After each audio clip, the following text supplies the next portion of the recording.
So this week we are exploring processes in operating systems. In operating systems, we will begin by learning what a process is and understanding its different features and how it changes its states. We'll also look at scheduling, which decides which process the computer works on, and context switching, which is like the shifting between different tasks. Let's dive in and understand this concept better. So early computers could only run one program at a time, and that program controlled everything. Nowadays, computers can run many programs at once. To manage this, we use the concept of a process, which is like a program in action, program in execution. Okay, a process is the unit of work in a modern time-sharing system. In modern systems, there are different types of tasks.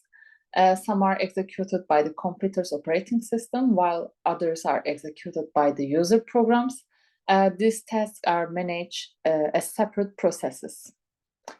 So the operating system keeps track of all these processes and decides which one to work on at any given moment, much like a manager deciding which job to prioritize. The switching between processes helps the computer work efficiently and get more things done, just as if different employees were handling various jobs in a company.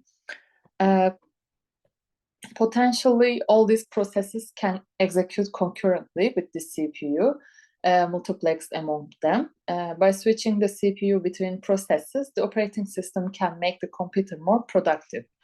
Okay, in simpler terms, processes are like different jobs the computer can handle at the same time, and the operating system organizes and switches between these jobs, making sure everything runs in a more productive way.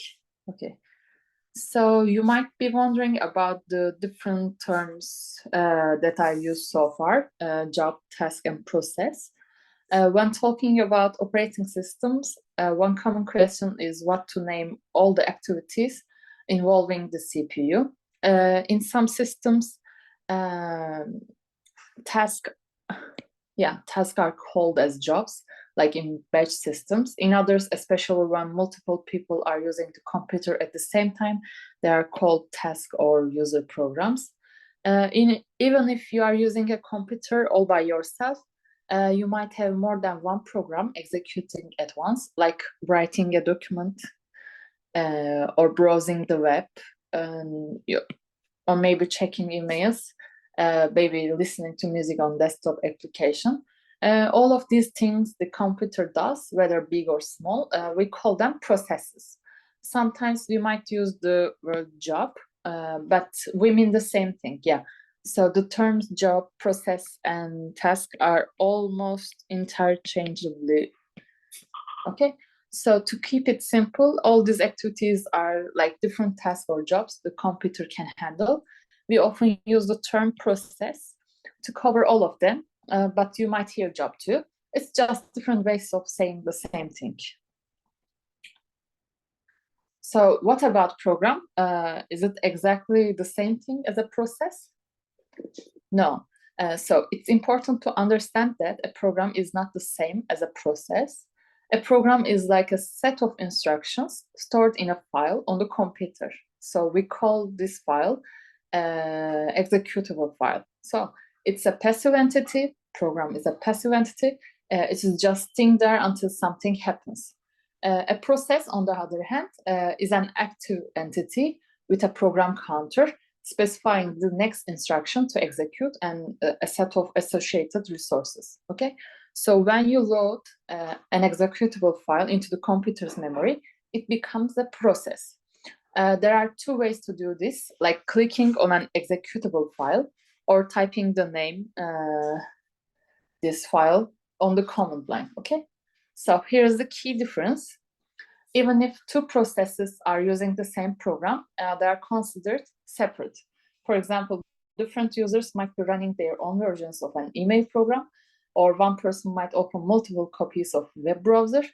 Each of these is a distinct process. Although they share the same set of instructions, they have their own unique data, heap, and stack sections.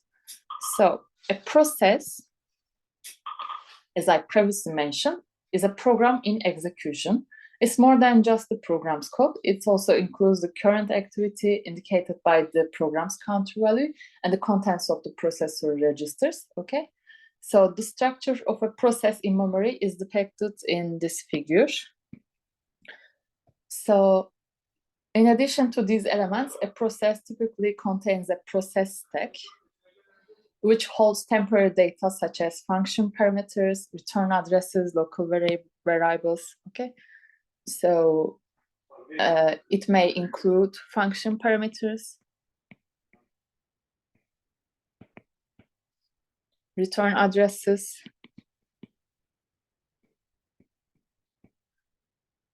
and local variables.